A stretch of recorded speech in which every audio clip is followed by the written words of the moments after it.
Thank you very much. And hey, hello. Can we start with our routine smile? Yes, yes, sir. Good afternoon. Hi, good afternoon. No, not everybody is smiling. Even the faces that I can see, some are very rigid. No, sir, all are smiling only. Good afternoon, sir. Good afternoon, Hi, sir. good Good afternoon, afternoon, everybody. sir. Hi.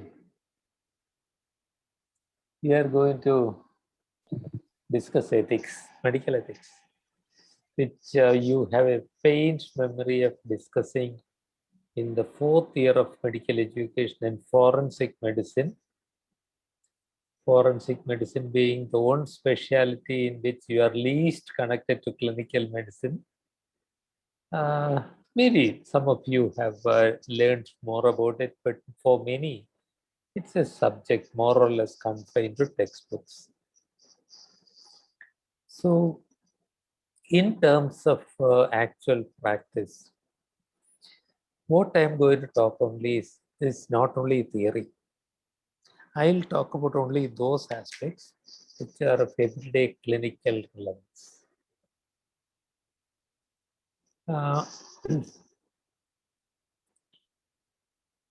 Perhaps I would like to start with a few points which may not be very prominent in medical ethics chapters or even in medical textbooks, but which they are not there in medical textbooks, possibly because the textbooks are all written in the West.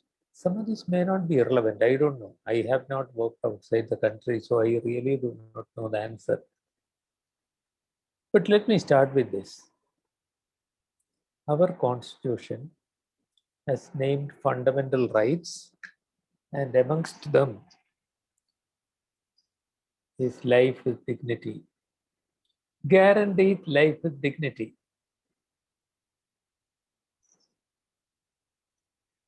Do we really mean this?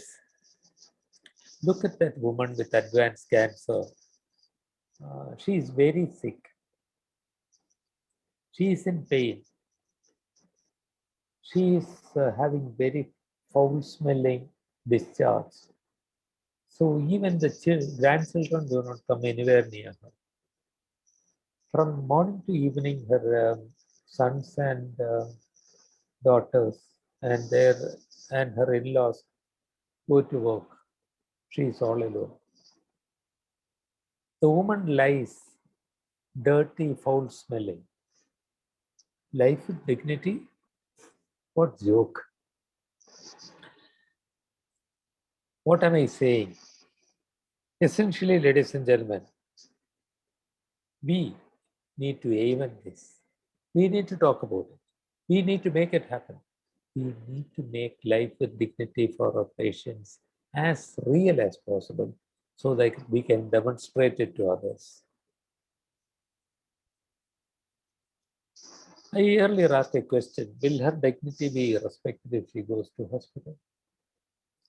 Yes, only if all the personnel in the institution, from the uh, director or medical superintendent to the man on the gate in the security department, if everybody follows some basic principles, starting with respect.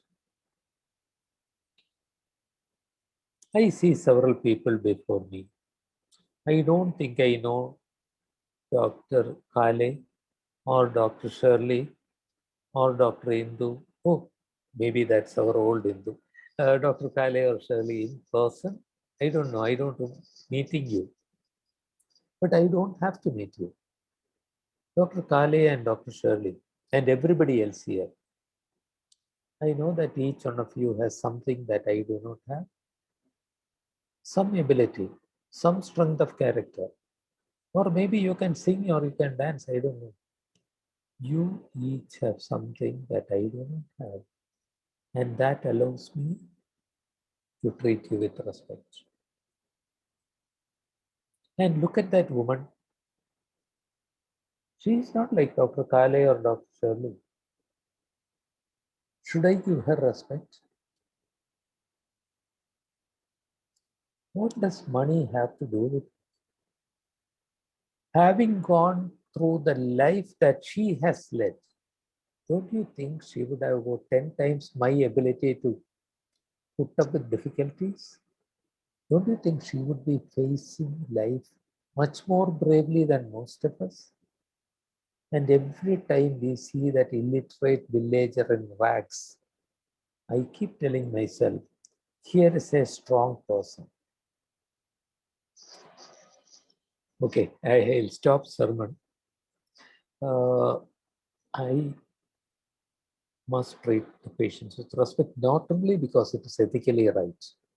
If we are to give them proper treatment, we have to know what is really bothering them.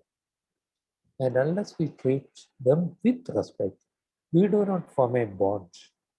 Unless we are connected as two human beings between the doctor and the patient, we cannot even understand what the person is going through. Secondly, non-judgmental approach. Please pardon me for taking a few extra minutes on this. You must have had, all of you, Dr. Veena, Dr. Vasudha, Dr. Ramesh Kumar, and everybody else. Everybody has gone through a lot of medical practice. And in the course, you have seen some patients really nasty. I remember one man who was deserted by the family. And when we tried to get him reunited with the family, then he knew that nobody wanted him. All his life, he beat up his wife and he beat up his children. The children were living with scars from burns inflicted by him. How can we preach to them and ask them to take him back? They don't mind. The only peace they have had in his life is still he was taken after he was taken to hospital. There are people like that. You will come across people like that. 5 liters, alcoholics. Some people who snap at you, quarrel with you. Dr. Murali, everybody treats you with respect most of the time. But once in a way, some patients are nasty. Happens. And one thing that I'll keep telling myself, if this person is behaving like this, it is unlikely that there will be many people to care for him. Therefore, he deserves more compassion from him, because there will be very few people to care for him. It is not my role to be a judge. Nobody gave me that right. However powerful doctors are, you are not judges. The more we adopt the non-judgmental approach, the more successful I will be as a doctor. This is hard. I can tell you this is hard. Sometimes, especially when people are shout at you or even verbally abuse you or even try to attack you. It is not possible, I know. Sorry about that noise. I'm sorry for the interruption. I have to keep telling myself, this anger is most probably against his pain, against his illness, maybe even against his heart. I am there for him to show it to, and it is coming out at me. I am not a judge. Ladies and gentlemen, I have taken a little longer time over just these 2 points, which are not possibly there in your chapter on medical ethics. But I think it's important, and particularly in our country, something that is usually not respected is confidentiality. By we go into depths of patients' souls, we know about human relationships, we know A daughter-in-law may complain, patient may complain against the mother-in-law. A person may complain against his brother. And we may even put up all that on our case notes under the section psychosocial assessment. But if the family comes to know of this, their lives will be made even more miserable. And imagine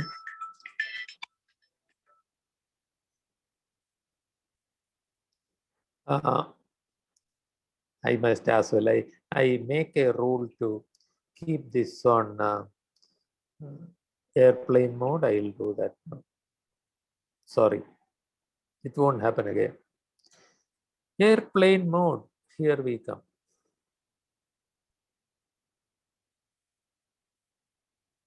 Okay, apologies. So, I have even seen a patient where the family was told a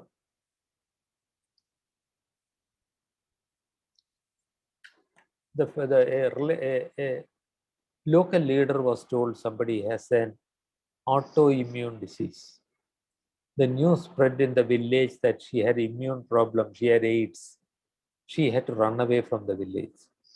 Confidentiality is important and care has to be centered on the person.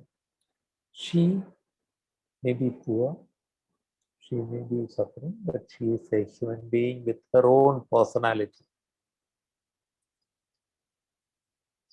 Everybody sitting here is a different person.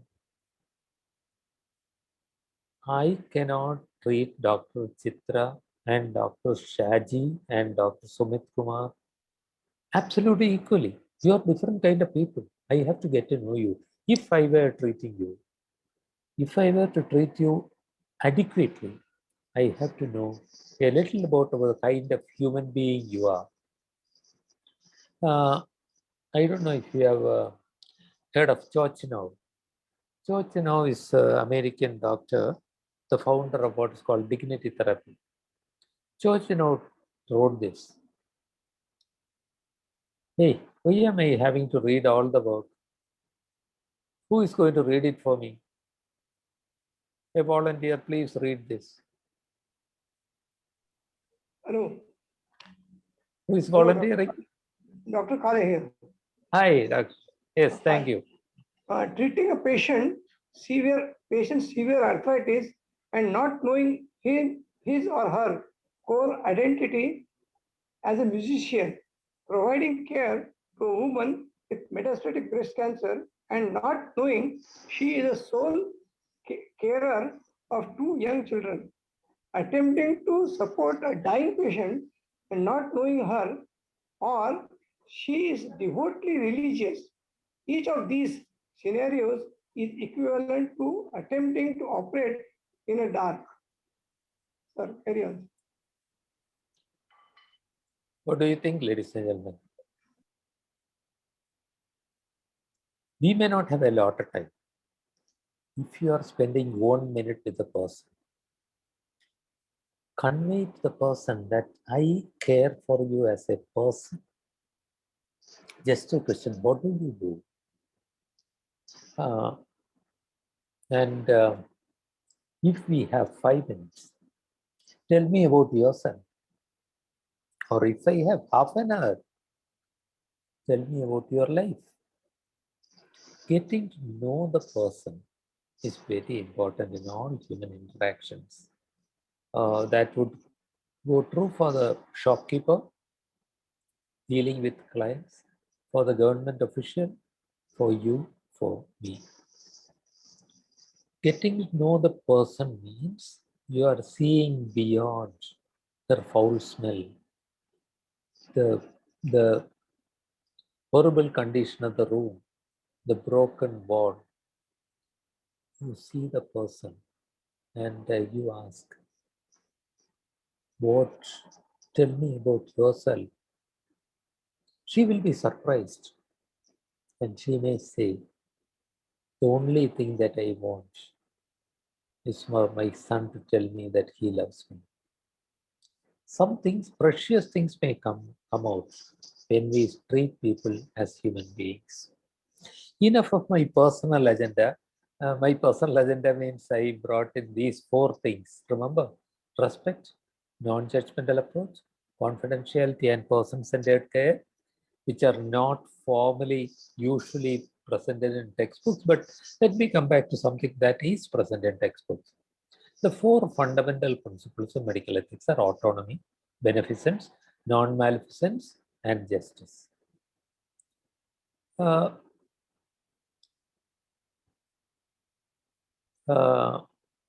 if I may ask you, if I am your patient, Dr. Sumit,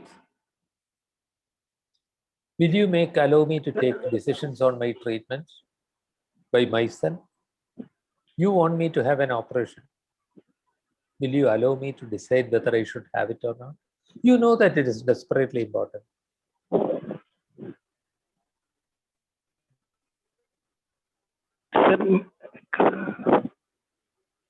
Your voice is breaking. You want to put it up on the chat? Yes, sir, I am on. No, sir. Can you repeat it again, sir? Yeah, voice is dragging a little bit, but speak up.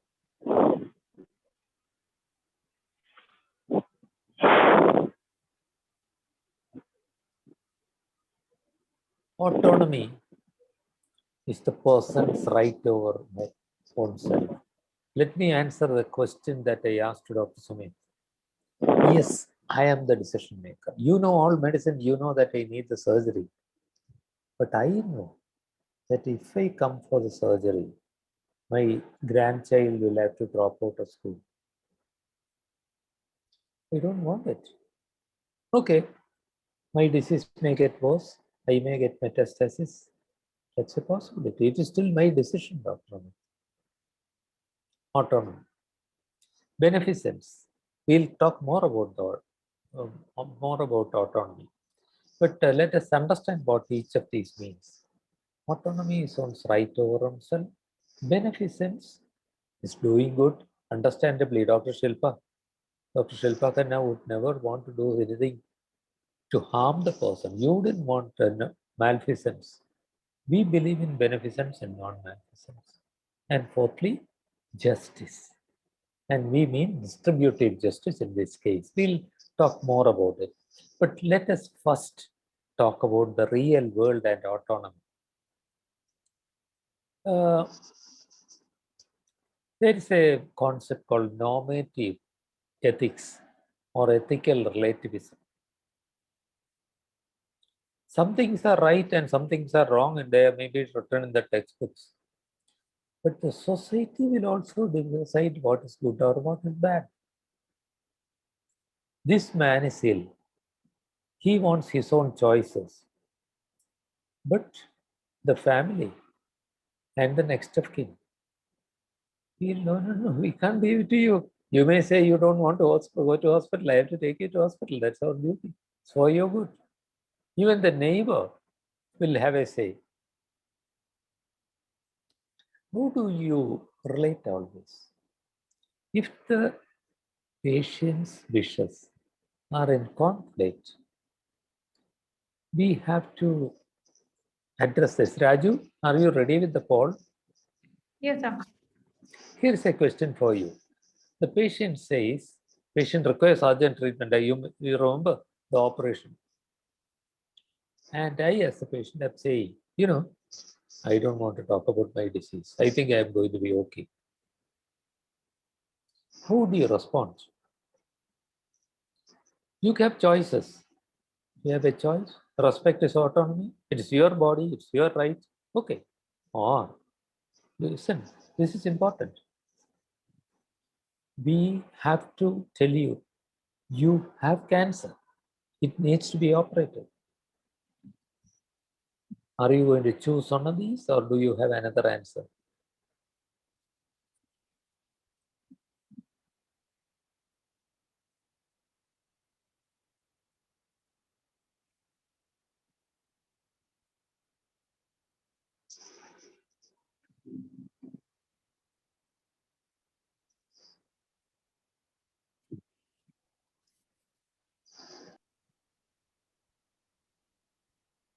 Hey, Raju.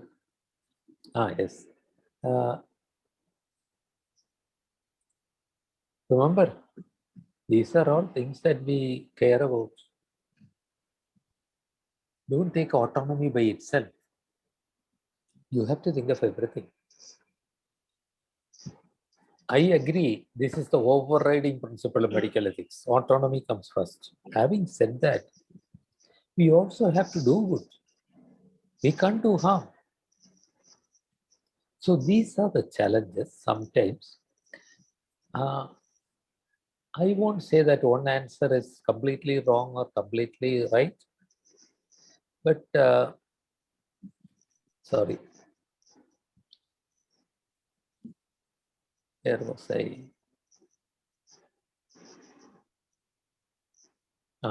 Okay. Ladies and gentlemen, is there a third option? Balancing between autonomy and beneficence.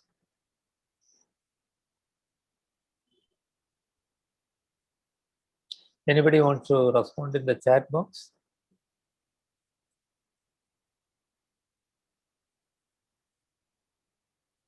Sir, give him another chance. Give him time. Give him time, I time. mean, time. Huh? Yeah. And also, I hear what you're saying. Explain Tell me him. more. Tell me more. No, don't start explaining now. Then we'll get into a verbal fight. He will say, no, I don't want to talk about it. I'm going.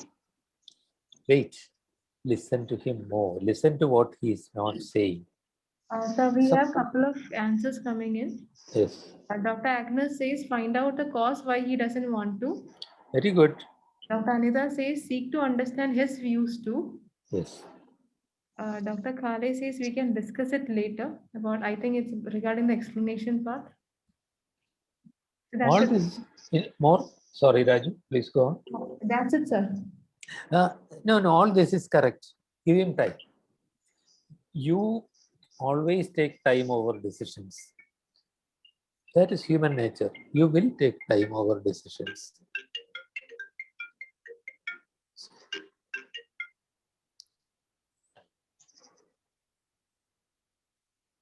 So I'll tell him that whenever he feels like talking, let us talk.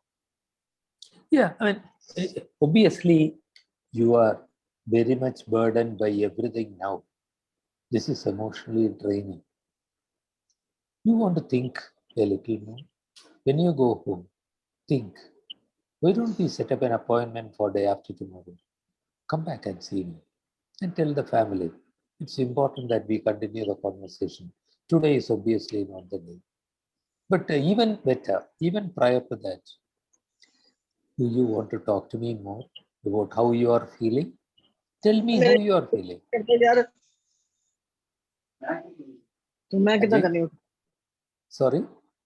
No, sir, it was a description. You can continue, sir. Okay. Tell me more. Tell me more about yourself. Or sometimes I may ask the family, do you think you mind stepping out for a minute? I think I need to talk to him alone. And sometimes, without the family, they may talk openly. So I need to do more. You are correct. It is not okay to say, okay, then you go. If you don't want to go, this is your life. That's not okay because it's not doesn't benefit you. So maybe we'll have that balance. And this is the principle in shared decision making. Autonomy is important. His wishes are important. But the treatment choices would still be basically made by him, but in partnership between the patient, family, and doctor. Shared decision making. Patient, family, and doctor. Okay, so the patient I have put first, mind you, he is still first. That's a balanced approach that I am talking about. Autonomy and beneficence. Like the other day, something struck my eye. There was something on the social media. There was this person saying, I really don't want to talk about dying. And the person responds, certainly, let us talk about you living. Tell me about your life. So there is always another way of handling it instead of that direct head-on collision. And I also want to highlight to you the importance of weak paternalism, which is his life. But he is saying, I don't know what to do. I can't decide. And he may even tell you, well, doctor, can you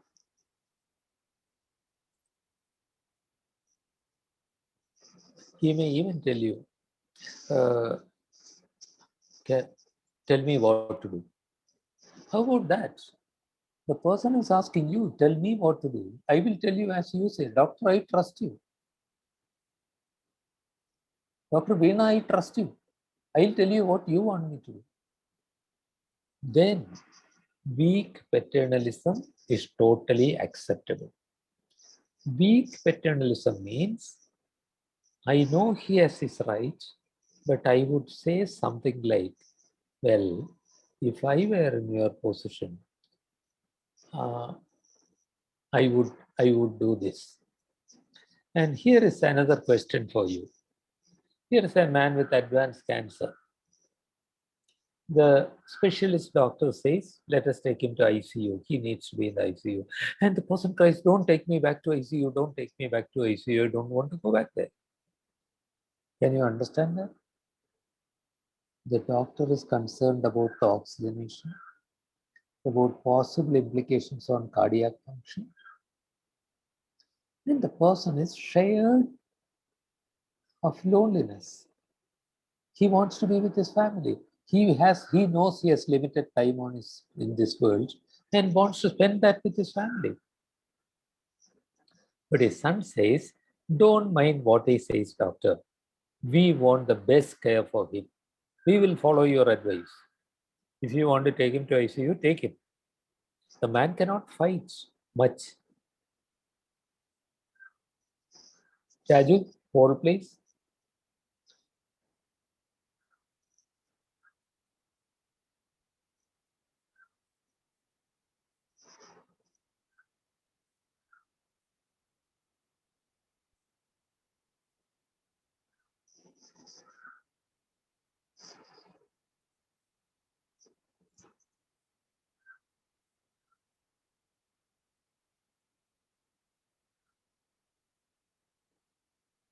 So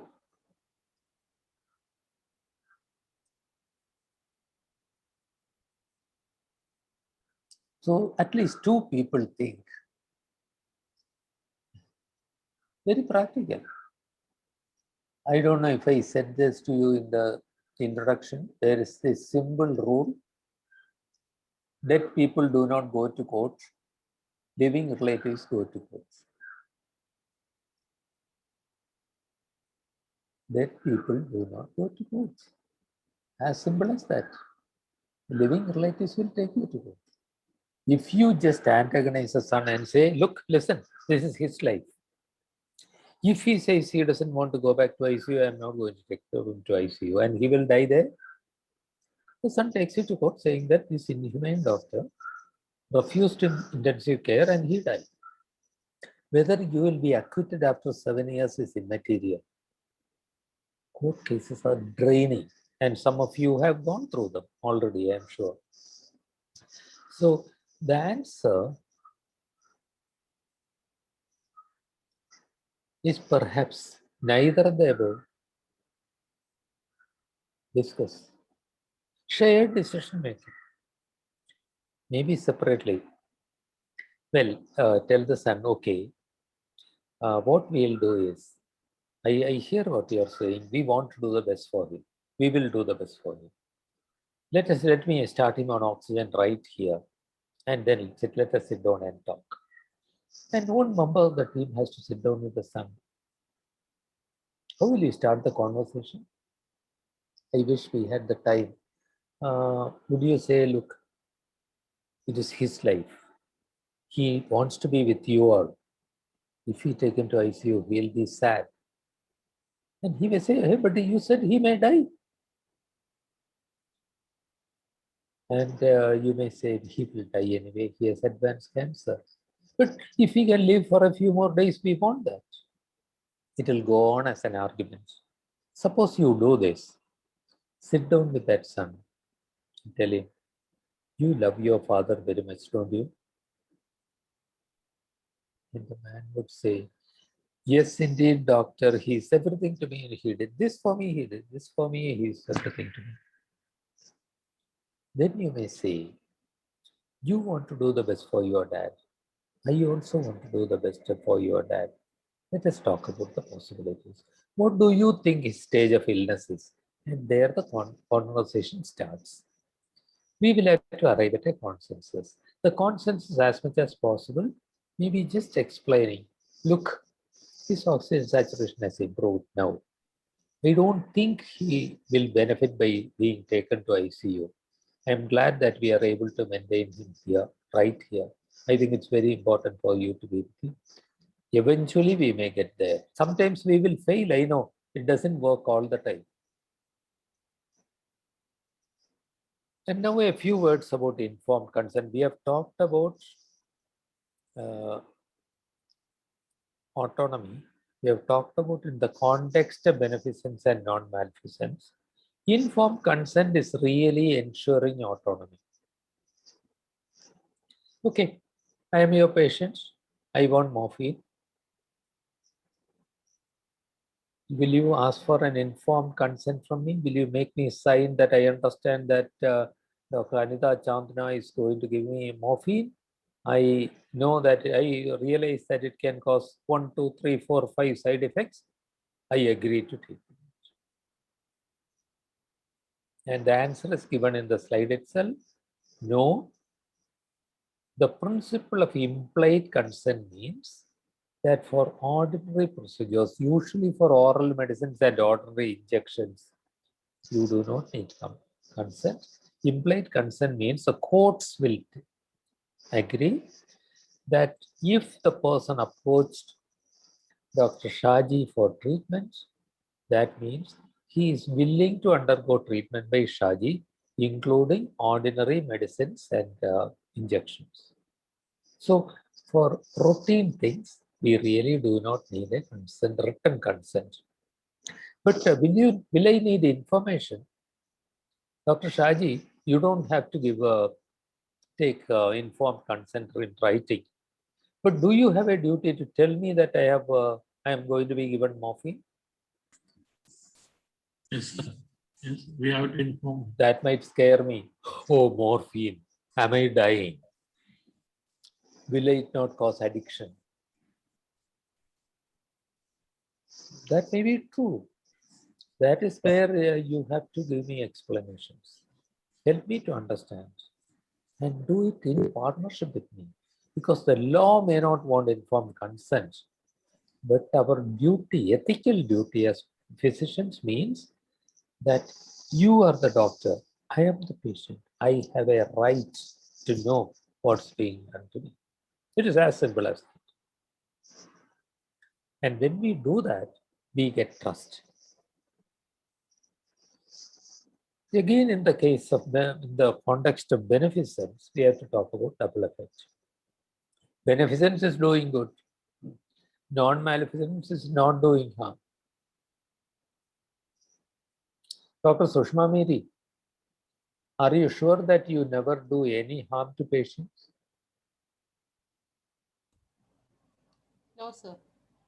When you give a medicine and Yes. it causes some gastritis, you are causing harm. Yes. I have to explain the side effects to the patient. We have to, and we have to accept that some side effects may occur, and we are balancing the benefit with the disadvantages. Which means that the chemotherapy, I'm sure there must be some oncologists in the group. The chemotherapy you give can cause significant side effects, and rarely it can kill. But when you know that the chemotherapy can restore life and give back life of reasonable quality, then we have the duty to accept the side effects But that is again shared decision making. Double effect we will accept, but when you are giving same chemotherapy to somebody who is actually dying, that is horrendous.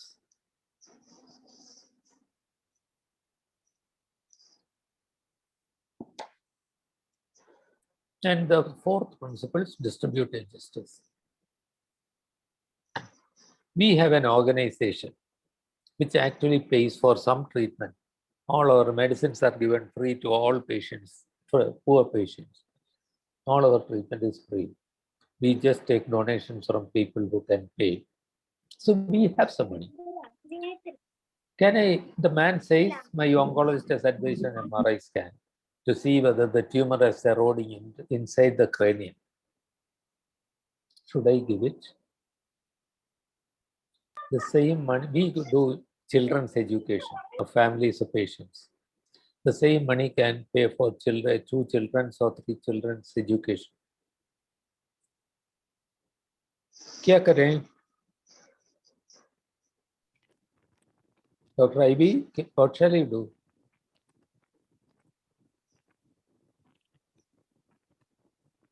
This is distributive justice. We have to be fair. And if I am in doubt, listen, this person with advanced cancer, even if the MRI is done, the implication on his treatment are very limited. Whereas it's the question of so many people with children with excellent quality of life. Maybe we'll have to balance that. Not because he is old and they are young, because he has advanced cancer, because that investigation will have very little impact on his treatment. And what shall I do if I am unable to arrive at is this right or is that right? Recently, I came across this when a person with a progressive neurological disease desperately wanted to write for an examination, appear for an examination.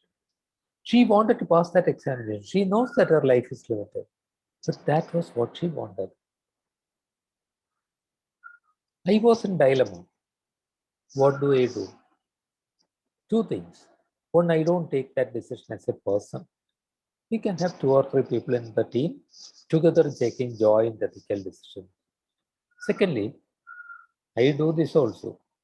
If this cannot be done from our general funds, I put up a post on social media. Hey, here is such a person. Can somebody help?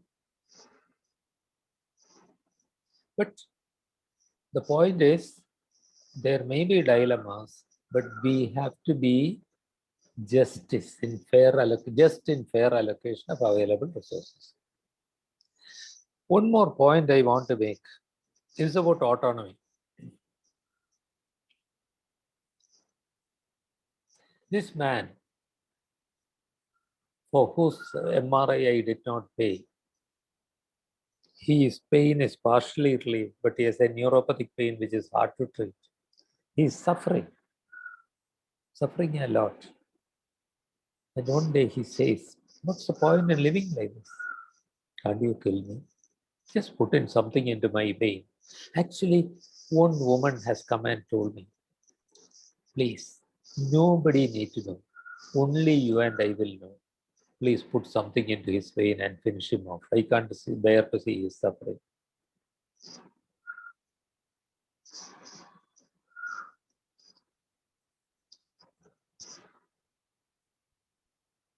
I'm waiting for an answer.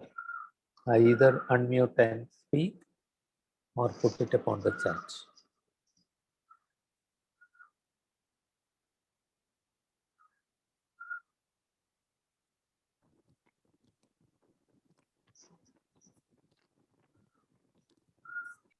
Raju, if there is anything on the chat box, please tell me because I put on slideshow, I cannot see the chat box. So Dr. Agnes comments, it is a momentary reaction, giving time help him to phase through. Dr. Sumit says, go by law. Dr. Shilpa says, no, we do the best to make him comfortable. Dr. Vasudha says, we will counsel the patient. Dr. Shaji says, as a doctor, I can't do. Dr. Sumit, Dr. Shaji, always look for the question behind the question.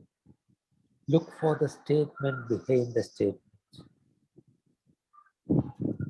Can you kill me is the question. Why? I will sit beside him, lay a hand on his hands, and I see you must be suffering enormously. That's why you feel like that. Tell me, what is the worst of it?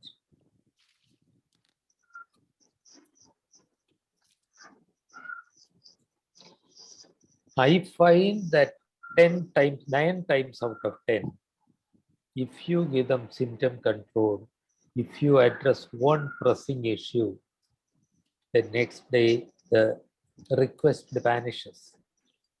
Dr. Sumit, it is not time yet to speak of the law. We are not talking about euthanasia yet. That's what he asked. But just as some others mentioned, we are talking about relieving suffering. He is asking to be killed because he is suffering. Can we relieve his suffering? That's the primary concern. In the vast majority of patients, palliative care is the viable alternative to euthanasia. And in the minority, but there is at 9 times of 10. There would still be that 1 out of 10. When I, despite everything that I am trying to do, I see, look, sometimes I feel this. Oh my God. If I were in his position, I wouldn't want to live. I wish his life was over. I'm not saying that that is justifiable or right. Please don't judge me. I'm just saying that the sight of excruciating suffering where we are helpless makes me feel like that. I felt like that when I saw a paraplegic woman with horrendous pressure sores being constantly bullied by her sister-in-law who hated looking after her.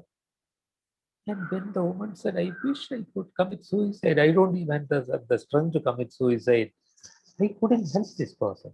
He tried to get her into a hospice, but the family was too proud to do that.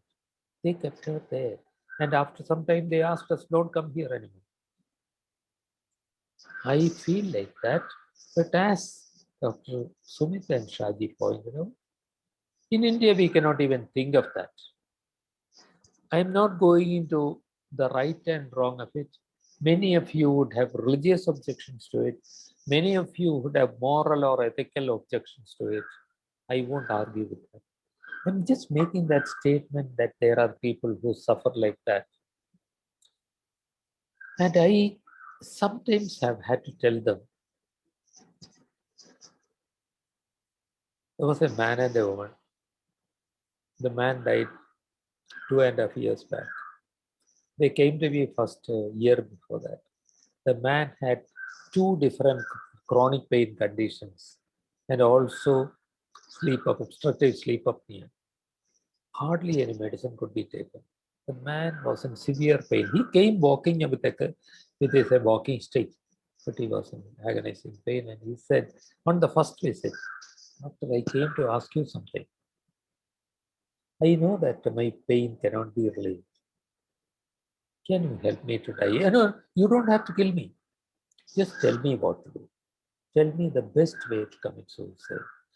I was taken aback and I looked at his wife, and the woman coolly said, let him go, doctor.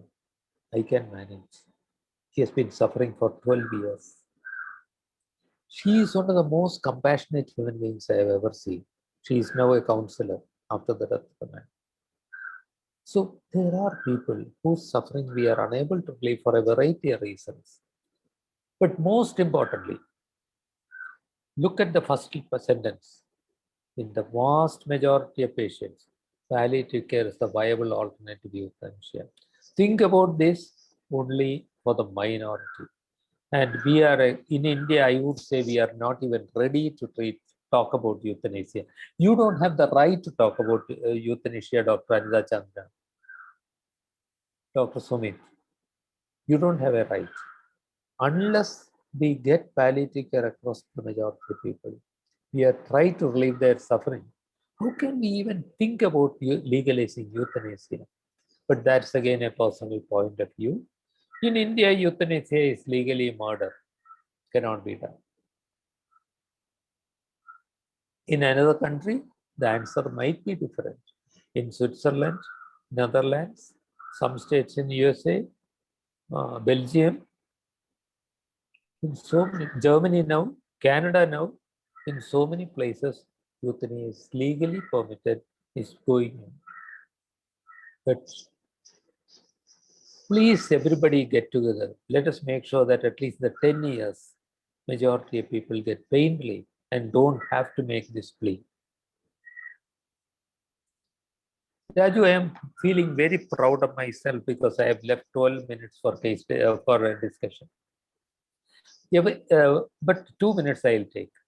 I mentioned respect, dignity, confidentiality, person-centered, recognition the person as a person.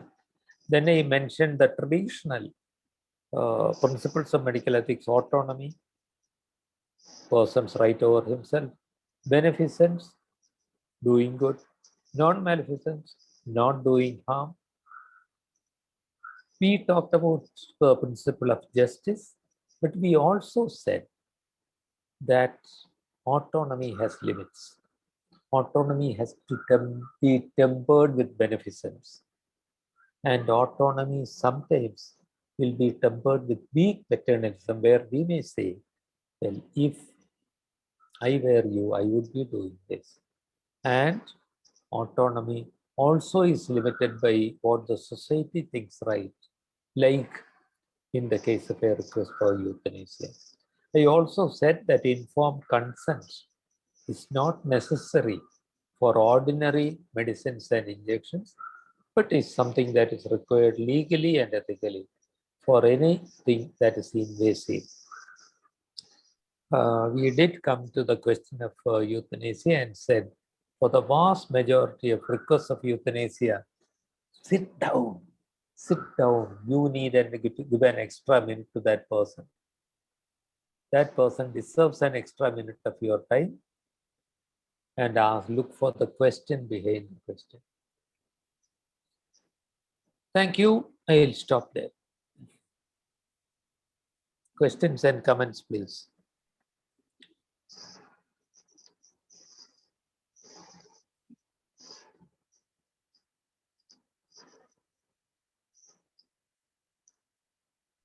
Hello, sir. Hi. Dr. Kale here. Sometimes it so happens that the patient comes, we have done everything, and then he says, doctor, whatever best you think you should do, whatever best you think. So then, and then the onus, here the onus lies with whom? Doctor? Because we have explained everything to him. Even then he said, whatever, because he thinks that doctor is the best person to go ahead with whatever procedure, because I am a surgeon, so I am faced with this many times in my life. So whatever you best. But then what I used to do, I used to explain him everything. These are the pros and cons of this procedure, because we have different procedures, for example. Then, and then if there are three options around, I told him everything. Now you choose. Again, he says the same thing, doctor, whatever you think you should do. This makes something a dilemma. Dr. Kale, totally agree. That's precisely what I would do. They would say, doctor, I trust you, Dr. Kale. You do whatever you want to. And I would still give him explanations. I think I should be doing this. This is what I'm going to do. Totally correct. I mean, I totally agree, Dr. Kale. Thank you, sir. Sir, what about DNR, do not resuscitate? Sometimes end stage conditions where when the outcome of all the resuscitation or ICU admissions is not going to be like dramatic, do not resuscitate is something that we can do in India with the consent of the patient and the family? Dr. Hema, very, I tried, and I did not go into a very important part of medical ethics in end of life, and you caught me out. But that was deliberate, Dr. Hema. We are going to have a separate session on end of life care. So particularly the ethics and the law, the two can be conflicting. What is ethically right may sometimes be illegal. So we'll talk about that, Dr. Hema. After we have discussed end of life care, we'll talk. That one session will be on that. Thank you, sir.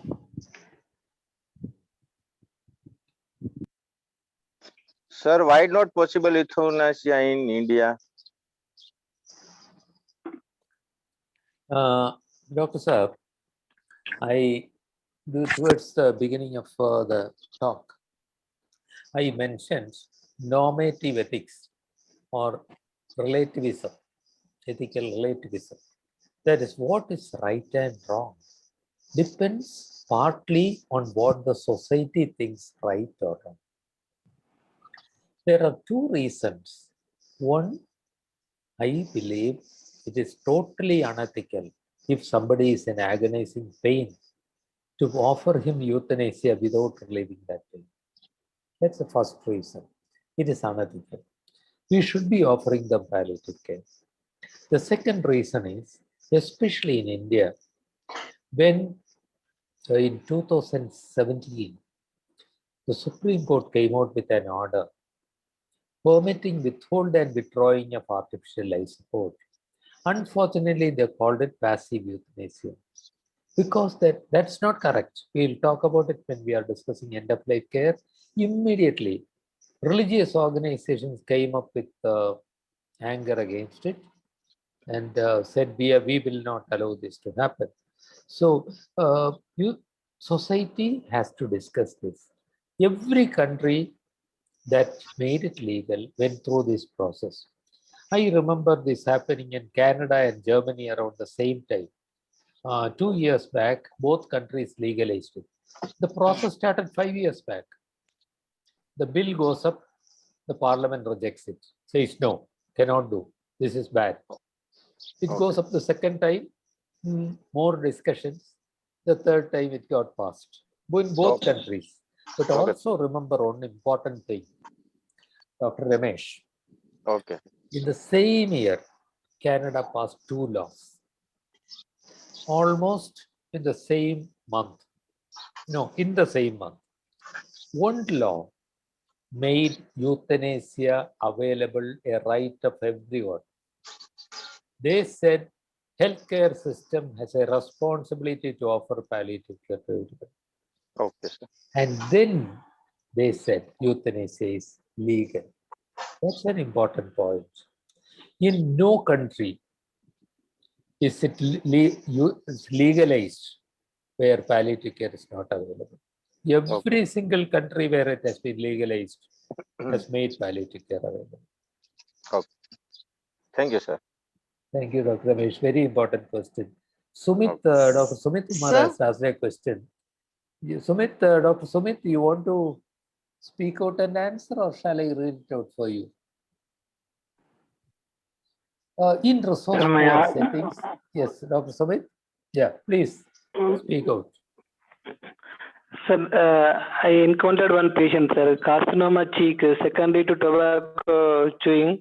So she cannot afford to go for treatment at higher center during COVID season. So what can we do, sir, for further steps Sumit, this question will come up not only with cancer in COVID season, with many conditions. The poor, lonely elders abandoned in some homes. So many people are denied treatment. Dr. Sumit, what's your own answer? He cannot get treatment. He is in pain. What do you think? Should we give palliative care or should we not? Should give palliative. Absolutely. Absolutely. It is our ethical duty. The duty of care of your Dr. Sumit and Rajagopal everyone. The duty of care as defined by Indian Council of Medical Research is to mitigate suffering. It is to cure sometimes, it is to relieve often, it is to comfort always. And ICMR says there is no exception to this rule. Some people may challenge you, Dr. Sumit, saying that, okay, because you gave him pain relief, he's not going for treatment. But you know that he has been given the choice. You have to give him information, it's life. But Sumit, thank you for that important question. This Sir? doctor, yes. So suppose there is a patient and she is in a very last stages of her suffering, sir, and her relatives go away, leaving they abandon the patients. So then what is who will take the decision? Suppose he is in a Dr. last Girija, stages. Dr. Girija, important question. Suppose of course, the answer is the person will take the decision himself or herself, but, Yeah, but he's not in a they condition. They may not be competent to take the decision on Yes. their own. There are two things that I will say. One is what is morally our duty. We do come across this. Sometimes we have patients who are abandoned by family, they won't care, or they are alone. We actually bring them to our palliative care unit, and we keep them there. We sometimes organize even paid caregivers to care for them. And what we do, we immediately give a written information to the local police station. Okay. Saying that there is such a person here, and because no family is available, we are going to care for them. It's up to the police to decide to do nothing, or they may, if they are not very busy, they may seek out the person and give him a warning, whatever that is. That's one thing we do. Our social workers try to talk to the family and re-establish relationships, but it may not always be possible. That's what we actually do. We make a recording that she or he has no known relatives. Nobody is available. Thereafter, we are the guardians. We make a recording that there's nobody else, and in the best interest of patients, we are taking over care of the patient. Legally, many years back, the High Court of Tamil Nadu actually came out with an order saying that in the absence of anyone available to provide consent, the doctor in charge can take that decision. Dr. Girija, very important question. Thank you. Dr. Simi want to ask a question? I thought I saw the hand. Okay. Anybody else? Raju, this is a day to celebrate. I finished in time. The discussion finishes at 4 o'clock sharp, and we are ready for the case presentation. We'll all have tea together. Yes, sir. Very good session. So I think we can move on to the case presentation and have our discussion points coming after it. Yes.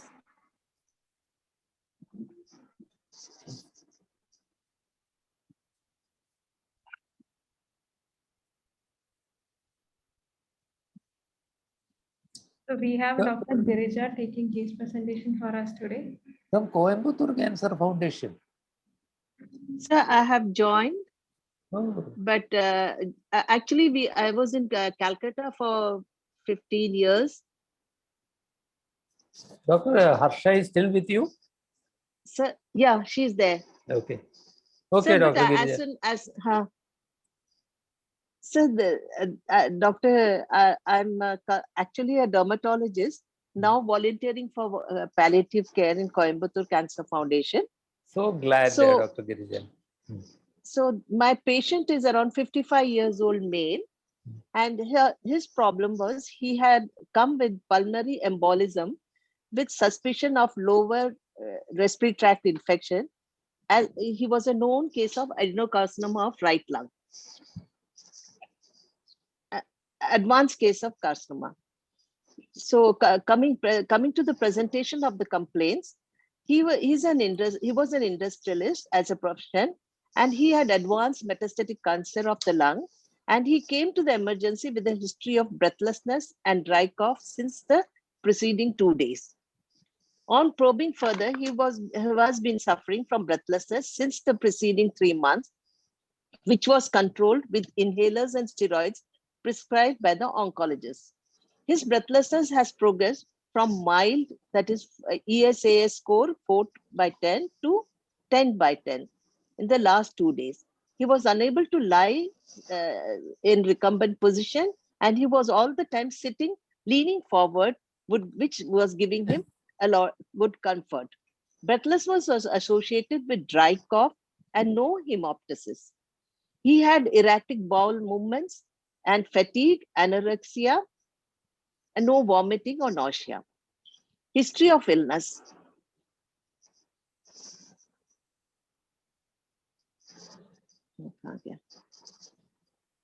He was diagnosed with metastatic adenocarcinoma of the right lung 1 year back, and for which he took chemotherapy for 3 cycles first time. But since he didn't respond, he was given the single dose of gemcitabine for 3 cycles. After which he developed severe breathlessness, and a repeat scan revealed fibrosis of lung, due to which the treatment was aborted. He was advised by the oncologist, pulmonologist, and palliative care physicians to come for follow-up. But he has not come, and his bone scan and MRI brain was unremarkable. Diabetic, and he was an hypertensive and diabetic for the past 30 years, and he was on meditation, and he had 6 years back a CABG. On examination, his hypertension 150/90, and he was pallor plus pedal edema, and on systemic examination, his AEB extensive rhonchi in both sides of chest, fine crepitations, and there was tachycardia and abdomen, no organomegaly, and he was a fully conscious, well-oriented person, no sensory or motor deficit, but he had breathlessness 10/10.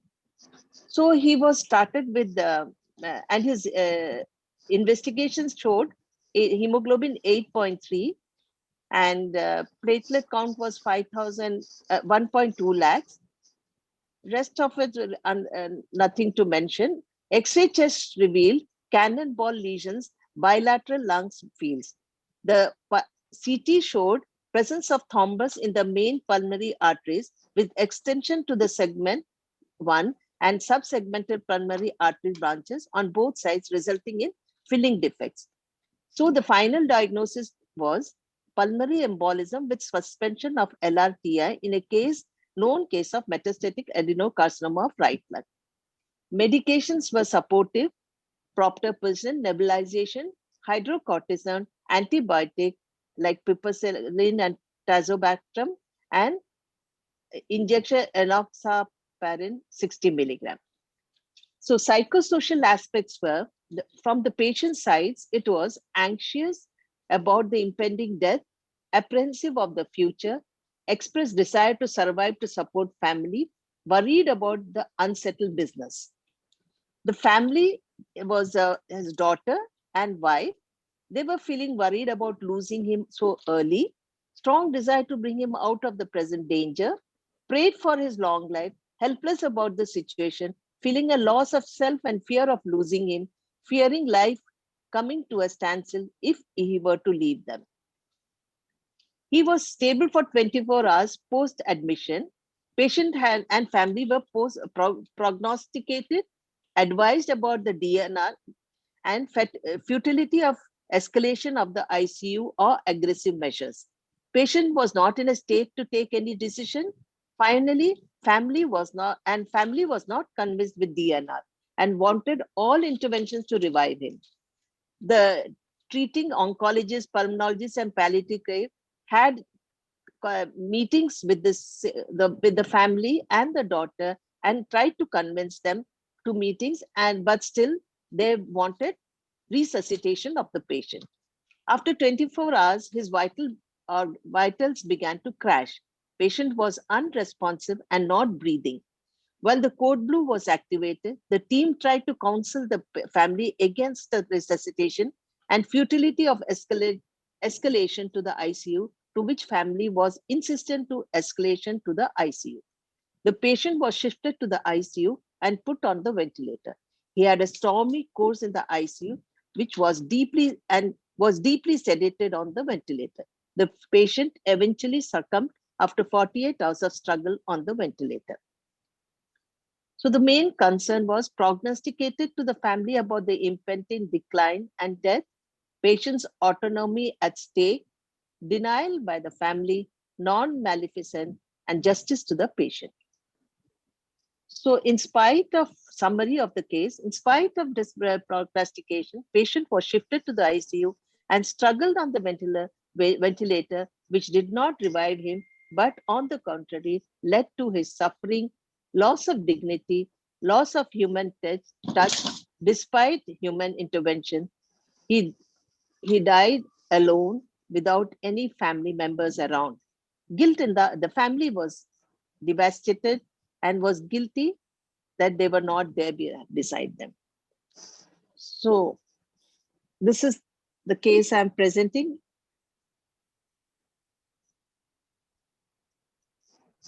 Should I read the discussion points? Dr. Girija, no, that's Yes, sir. okay. Everybody can see this. When you described it, your voice also showed that you were sharing that suffering of that family and the man. And thank you for that compassion in your voice and for your humanity. Thank you, sir. Thank you, sir. Here is another end-of-life care situation. Earlier, when end-of-life care question came up, I had successfully put it off to our session on end-of-life care. Raju, can you check the schedule? Who is doing end-of-life care? Am I doing it or somebody else is doing it? So we are trying to bring in Dr. Roop if he's. Very good, very good. So you will have a really remarkable discussion on end-of-life care by a very knowledgeable and excellent teacher. So advanced care planning is something that we'll hold there. But Dr. Girija talks about early integration of palliative care. Dr. Girija, yes, sir. You want to talk more about it? What you have in mind? What could have been done? Sir, If you say, go on. So actually, when the patient came when he was getting the chemotherapy, and when they found that she was not responding to chemotherapy and was advised to go home, at that time, if the palliative people had interfered or had given their help, would there be could we have helped the patient? I felt we could have taken over, made the family to bring the patient earlier than going into these complications. The family, if they were familiar with the palliative treatment, I want could we have helped? I want the group's comments on this. We hear this very often. The family is creating all the problem. They won't listen to reason. They are moneyed people. They won't listen to reason. And they are saying that they will not allow us to be compassionate to person. You hear that often. But Yes. then I will point out that maybe when what usually happens, nobody discusses the diagnosis or prognosis. Oh, they know you have told them they have cancer, but nobody brings out incurability. We just go on adding on that Taxol and this minib to the regime. We keep on providing aggressive treatment, and at some point, everything fails. Till then, the prognosis is not discussed. I don't know if I asked this question already. When you go to a restaurant, not in COVID days, 1 year back, in those good days, before March 2020, when you went out for a meal, when the waiter handed you a menu, how long did the family take to arrive at a decision about what to order? Raju, really we should have taken a poll on this. Yes, yes, sir. Raju, how much time do you take, Raju, when you go out with your friends for a meal at a restaurant? Sir, if it's with friends, it takes good time, sir. 5 minutes, 10 minutes, With friends, more than that, sir, for sure. 10 or 15 minutes. Listen, 15, yes, sir. just to decide between Matar Paneer and Aloo Gobi, you take 10 minutes. And here, you are expecting a family to arrive at a decision, the most important decision in their lives, all of a sudden. You know what happens? Nobody discusses the prognosis. The person is taken in so breathless to the hospital. They have been trying homeo and Ayurveda and that therapy and this therapy, and finally they come to the hospital. They are taken to the ICU. After some time, a head peeps out and says his condition is very bad. We don't think intensive care will help. The family cannot take a decision. They will say, no, no, no. We love him so much. Continue to do everything. Dr. Girija, Yes, your sir. family, the patient's family, wanted Yes, sir. everything to be done. Are they Yes, cruel sir. people? So, They are we cannot kind say and cruel. No, they no are one can be kind and cruel. they are kind and caring, loving people, wanting to Yes, give the best of care for best to them. the, yes, The conversation should have started early. One. yes, sir. Secondly, Dr. Girija, Yes, with sir. Dr. Harsha, your nurses, your social workers, Dr. Balaji, everybody, together what we will discuss, you must in future have a conversation about how to bring it out to them. You have to decide what's the best of care. If the hospital had not brought up the question of intensive care at all, if they had said, okay, what do you know about his condition? We know that he is, okay, this is the condition. The best thing that we have to do for him is for you to be here, and we will give him oxygen, we'll give him this medicine and that medicine, and we'll try to do the best for him. If the intensive care is brought in as option, in that case, if you believe that that was not advisable, as sometimes people ask us, hey doctor, why do you mention this? If you think it is not good, why do you mention this? You think, you are not sure. And Roop Gursahani, when he talks about end-of-life care, will clarify this in greater detail. But let me show you what I would do if I were treating somebody with. I'm stopping your screen. Oh, sorry, wait a minute. We may Yes, have to, Raju, we may have to come back to Dr. Girija's questions later. If I have a patient with advanced cancer and breathlessness, this is what I will do. I will look for correctable causes and correct them. I will not suggest ventilator. Instead, I will say, I am going to try oxygen for you. Let us see how much it helps. I think your presence is very important, and one member of our team is going to take care of you and take care of them. We want to do the best for you. We will do our best for you. We may give corticosteroids to reduce the peri-tumor edema. In advanced breathlessness of malignancy, there is something that can remarkably help, and we will give low dose morphine. 2.5 to 5 milligrams, 3 to 4 times a day. These are things that are ethically right for him.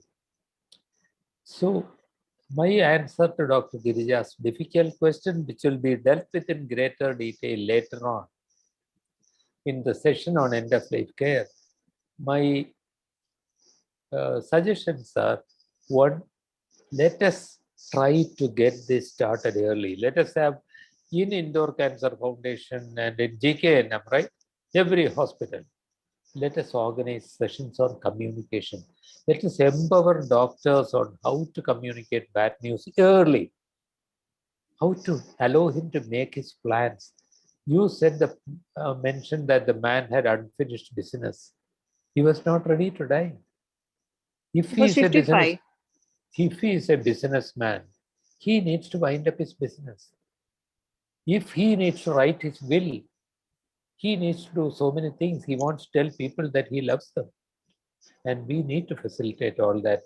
Dr. Girija and Raju, can we have the discussion points back on the screen?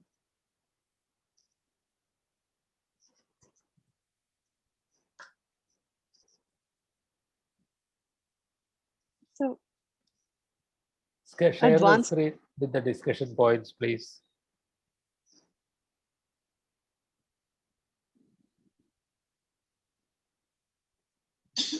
Prognostication should start early. Yes, sir. And sometimes you don't know what's likely to happen. Early doesn't mean that we will always be able to predict it, but to some extent it can be early. Yes, and then from that point of time, Dr. Girija, you have given all the answers. From that time, set realistic goals and hope. They are saying, no, doctor, can't you cure him? And your answer may be, we will use every treatment that's available. And that is also beneficial for him. Let us hope for the best, but also please discuss with the family. And what are your desires? When you hope for the best, it is still necessary to prepare for the worst. If you have unfinished business, do that. And then we will work with you, give you all treatment that's possible to continue. So make sure that you live as long and as comfortably as possible. That would be our message. Hope for the best, prepare for the worst. And the ongoing communication about goals of care, absolutely, and shared goals of care and shared decision making early on. Anybody, any question about this or anything related to ethics? Hello. Dr. Girija, that was a great discussion. Thank you very much. Thank you so much, sir. Thank you so much, sir. Dr. Girija, welcome. हाँ sir. हाँ बोलिए sir. Welcome to family of palliative care, from dermatologist to palliative care. Thank you, sir. I have 2 minutes. Can I talk to you? Sure. This patient which you have described yes, sir. had a pulmonary artery blockage, and the breathlessness because of that. Yes. I personally believe that if it was diagnosed by either a CT or whatever, it should have been intervened. The breathlessness would have gone, because there are ways and means of getting that pulmonary block, that pulmonary artery blockage, by interventional radiologist. That reduces the not only mortality but breathlessness also, because the patient is in terminal stage. But then, had it been diagnosed early, the intervention by radiologist is of much help. That is my opinion. Dr. Kale, yeah. Dr. Kale, yes, Dr. Girija, you you first. sir. No, sir. you first. This Dr. Kale was saying that this actually patient had embolism, so that he came at the last minute. So at that time, there's no point in operating. Dr. Kale, Dr. Girija, when she presented the patient, said that though the patient was asked to come back for review, he did not. And eventually, he came back in this condition. And having said also that in pulmonary embolism, it's not like another patient. Here the patient has advanced cancer with multiple cannonballs. And that would also have been a temporary thing. But Dr. Kale's point is important. In every patient, when we do palliative care, we have to remember we should correct correctable problems. Correct the correctable always, which may be as simple as doing a pleural effusion tapping. It may be putting in a stent in somebody with obstructive jaundice in malignancy. Yes, sir. Something balanced between affordability and comfort. Anything that does, what I may not advise is somebody with very advanced cancer and poor general condition, a surgical procedure from which there can be no healing, that may be tricky. When we recommend a corrective surgery, we'll also see that if it is somebody who is almost dying, that may not give him enough time to heal. That we see sometimes, but almost invariably, all the palliative care physicians here take the lesson from Dr. Kale. Correct the corrected. Anything that can be correctable, you should correct. Also recognize that some things may not be correctable and may have to be palliated. So in this case, they couldn't have been I corrected. know that. I mean, let us not come Yeah. back to this patient and whether that could have been done, but that is, we don't know enough anyway. But the messages are taken. Thank you very much, Dr. Girija. And Thank thank you, you sir. for giving a very appropriate, bring up a very appropriate case for discussion. Thank you, sir. Any other Thank you. question regarding ethics? Except I think I'll leave end of life care to the next session.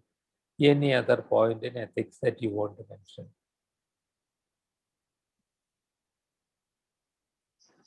If nobody has any question, I will have a question, but I'll wait for a few seconds.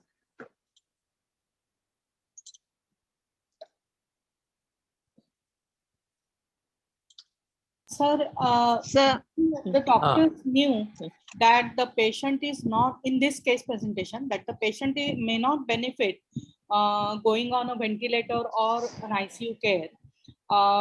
Still, because the family insisted and to avoid any legal conflicts, the doctors have agreed to taking the patient on ventilator in the ICU, and finally he succumbs. So in this scenario, should we take an informed consent in written that all the things have been explained to the patient, patient's relatives, that the outcome of the ICU and the ventilator may not be as, like completely, it may not resuscitate the patient or make any change in his condition? Dr. Hema, there's also another problem there. Hospitals also want to bill the patient for ICU. No, sir. No. That will be a totally different discussion in For itself. that reason, usually the hospitals go ahead and get an informed consent anyway. But here you are intervening. One word answer to your question is yes. It happens because usually because it's an intervention. When you are invading into somebody's body, anything out of the ordinary, I already told you that for ordinary procedures, implied consent is permissible. But for anything that is intervening in somebody's body, especially when you consider a controversial thing, yes, it is necessary to get informed consent. True. Sir? Maji. Sir, one more thing I wanted to Yes, clarify. This sir, maleficence, about the non-maleficence. Non-maleficence. So sometimes, what one doctor must be wanting to do may not be, in my opinion, it may not be right. I may think that is non-maleficence. Is that, how do we make it very clear? Suppose some procedure, suppose stenting is. Dr. Girija, sir? We are dealing with a machine that is not understood. The electronics engineer works with precision equipment, every piece of which he understands. Dr. Girija is a doctor who works with human beings. You do not even understand enough how the body, that person's body works. And therefore, there is always this conflict. In electronics, the same conflict wouldn't occur, but in human beings, there will be difference of opinion. So, Dr. Girija, the answer to your question, there is no perfect answer to your question. Every doctor may do things by what he believes is right. And when there are questions asked, when Dr. Girija is doubtful about, I don't know what to do, Then you talk to your team. You talk to the nurse and they talk to Harsha and everybody. Together as a team, you take a decision. Or if even as a team you are in doubt, ideally, hospitals should have ethics committees, not the ones for research, not the review boards, institutional review boards, which generally do only research, but to deal with ethical problems. In short, when one person is in doubt, a group of people should get involved. Having said all that, your basic question remains, what I think ethically correct may not be felt to be ethically correct to another person. What I think is indicated may be considered to be harmful by another person. Unfortunately, in medicine, that uncertainty remains. Okay, sir. Thank you, sir.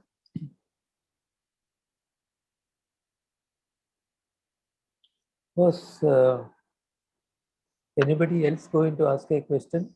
I see that we have 3 minutes more.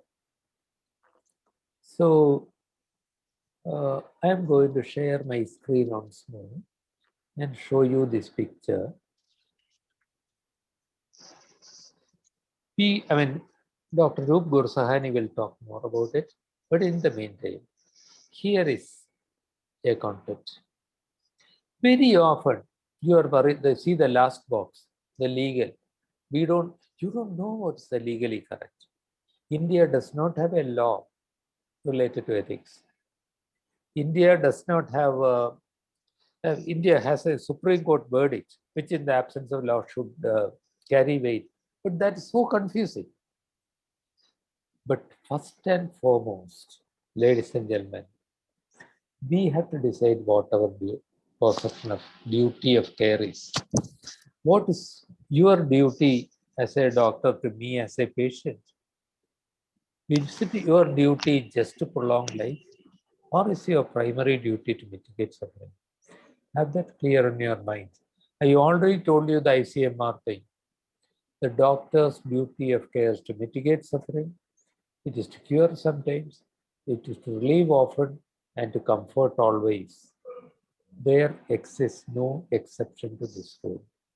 You will not find it anywhere said that you have a duty to prolong the heartbeat at all costs.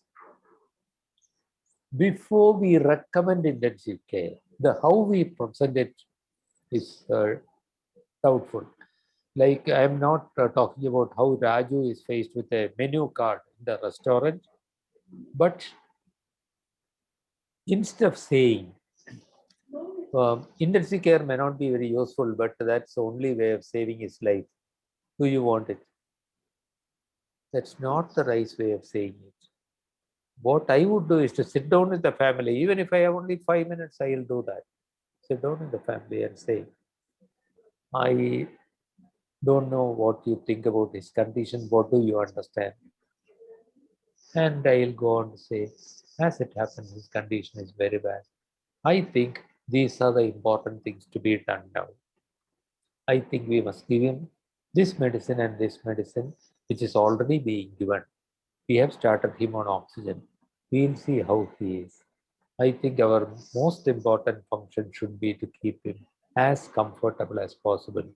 And I think he should be with you as long as possible. This is what I would tell to that person with advanced cancer of the lungs, with cannonballs in the lungs, and who is very breathless. But that is something that we have to decide. And the family may have waver between. We do see both. They may have love. Most of them are very loving. And they may say, I can't live without him. I won't let him go.